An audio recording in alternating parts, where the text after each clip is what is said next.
commence avec Nathalie Duny. Bonjour Nathalie. Bonjour Vanessa. Les vacances aussi se sont bien passées? Parfait. Très bien, vous avez bonne mine tous les deux, c'est parfait. Donc on parle de la météo Immonote, comme d'habitude. Quelle est la météo des taux de crédit pour commencer Nathalie? Alors l'été s'en va et pourtant le pouvoir d'achat immobilier, lui, reste au beau fixe. Pourquoi? Parce que donc les taux de crédit n'ont pas cessé de chuter depuis le début de l'année. Encore, ils continuent à baisser. Encore, ils vont de record en record, 2,7%. C'est le taux moyen donc des taux de crédit actuellement, toute durée confondue. C'est extrêmement bas. Et la météo... Ah oui, là on voit. Alors voilà, je vous propose de regarder la carte concernant les taux de crédit sur 15 ans. Donc vous allez voir un minimum dans le sud-ouest à 2,33%, un maximum dans le nord de 51%. Ce qu'il faut dire, donc, c'est que ces taux sont extrêmement bas. C'est profitable pour les emprunteurs.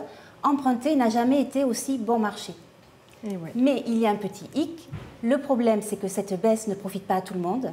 Elle profite essentiellement aux personnes aisées, qui ont déjà un bon pouvoir d'achat, qui ont de bons revenus. Elle profite aussi aux jeunes, mais aux jeunes qui ont une situation professionnelle stable. Voilà ce qu'on peut dire sur les taux. Et la météo des prix immobiliers, est-ce que ça continue, la baisse également des prix immobiliers? Alors, effectivement, la tendance générale est à la baisse, mais une baisse qui en fait est faible.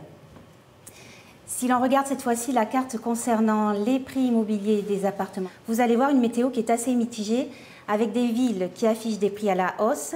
C'est le cas de Paris, 8 160 € le mètre carré. C'est le cas de Bordeaux, 3 127 € le mètre carré.